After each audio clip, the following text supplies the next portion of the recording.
Buenas tardes compañeros, es nuestro proyecto Torre de Enfriamiento de Transferencia de Masa. Se nos pide calcular la altura y área transversal de relleno requerida para una torre de enfriamiento que debe enfriar 6.3 kilogramos por segundo de agua proveniente del equipo de condensación de una torre de destilación.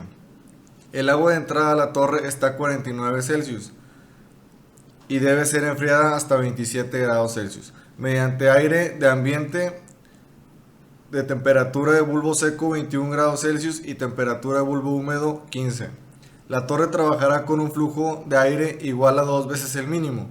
Considere que el coeficiente global de transferencia de materia para el relleno es 0.6 kilogramos segundo metro. Para una rapidez de líquido como mínimo de 2.7 y una del gas de 2.0.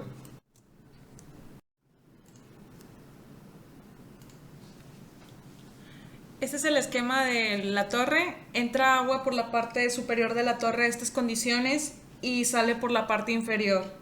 Entra aire a contracorriente por la parte inferior de la torre. Estas son las condiciones de diseño. En la tabla número 1 se muestran los datos que ya se mencionaron anteriormente y tenemos el peso molecular del agua, que es 18.02 kilogramo entre kilogramo mol, y el peso molecular del aire, que es 29 kilogramo entre kilomol. En la tabla número 2 se muestran las constantes de Antoine para el agua.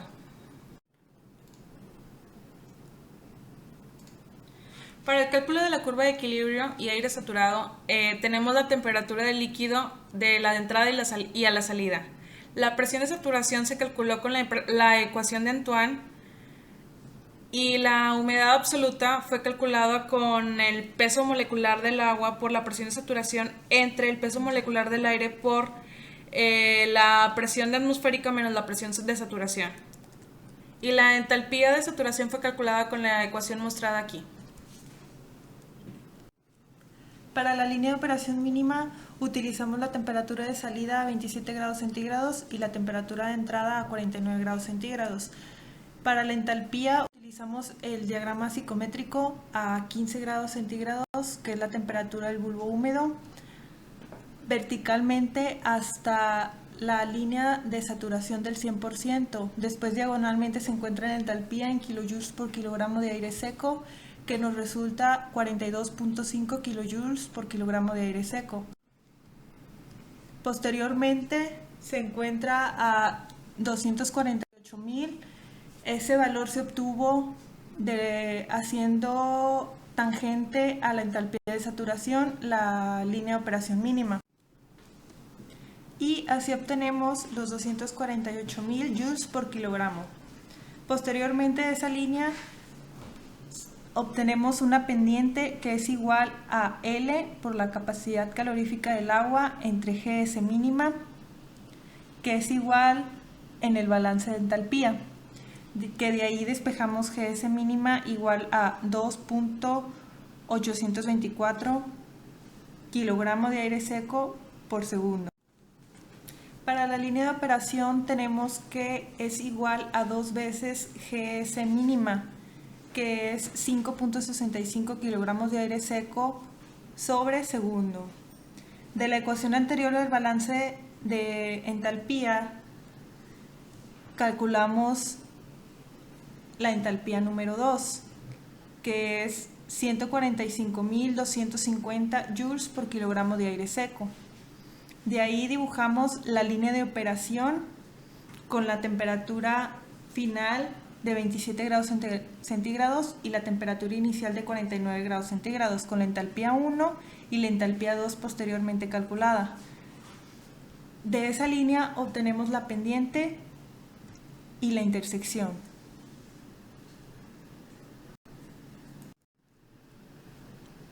Aquí se muestra ya cómo queda la línea de operación real en el gráfico.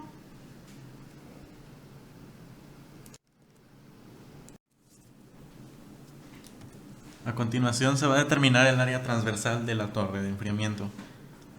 Si comenzamos utilizando una L' mínima igual a 2.7 kilogramos sobre metro cuadrado segundo, el área transversal calculada sería 2.33 metros cuadrados. Esto da una G'(S) igual a 2.42 kilogramos sobre metro cuadrado segundo. Si por otro lado utilizamos una G' mínima igual a 2.0, el área transversal en este caso sería 2.82 metros cuadrados y esto nos genera una L' de 2.23. Esta L' de 2.23 es menor a la L' mínima, por lo cual esta opción es inviable y tenemos que escoger el área transversal igual a 2.33 metros cuadrados.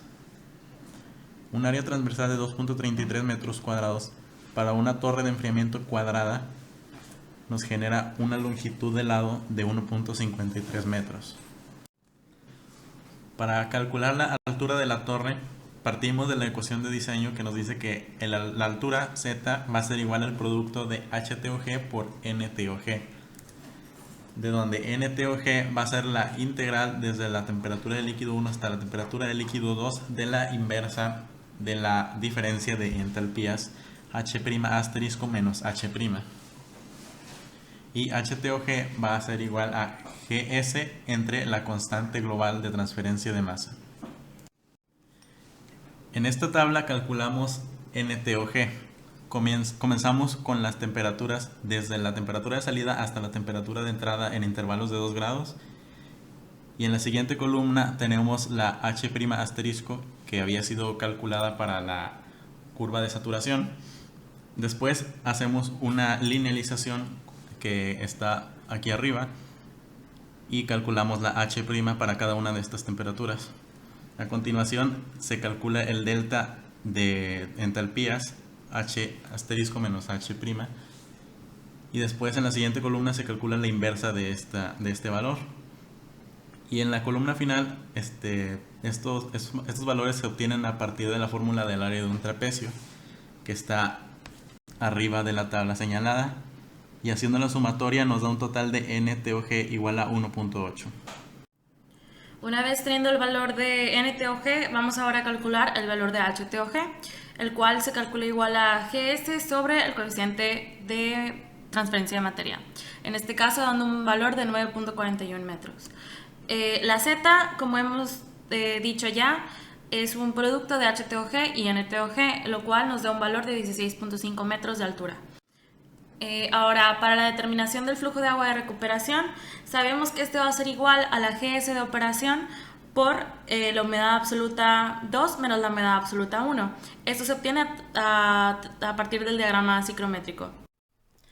Para la obtención de la humedad absoluta 1, vamos a tomar los datos de temperatura de bulbo seco y bulbo húmedo que tenemos para el aire a la entrada. En este caso 21 grados centígrados y 15 grados centígrados.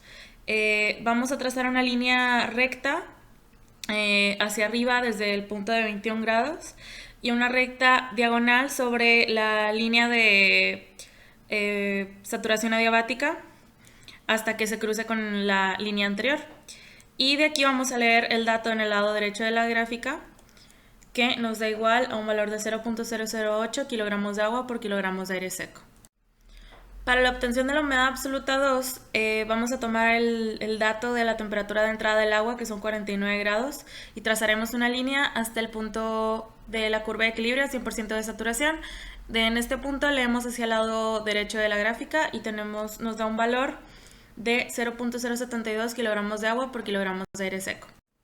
Ya una vez con estos dos datos, podemos aplicar la ecuación que hablábamos antes, lo que nos da un agua de recuperación de 0.3616 kilogramos de agua por segundo. Por último, tenemos un esquema en dos vistas final de la torre que acabamos de diseñar.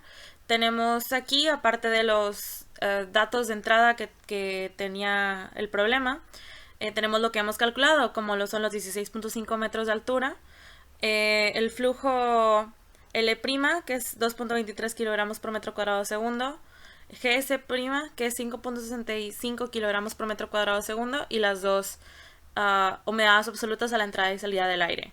En la vista superior tenemos que el lado es 1.53 metros, por lo que mencionábamos que era una torre cuadrada. Ya para terminar, tenemos la hoja de especificación de la torre de enfriamiento que acabamos de diseñar. Tenemos el esquema inicial, Y además una tabla de resultados.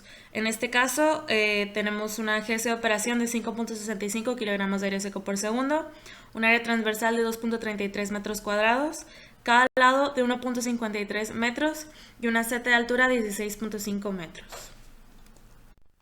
Las ecuaciones de diseño y demás datos fueron tomados del libro de transferencia de masa de Treival. Gracias.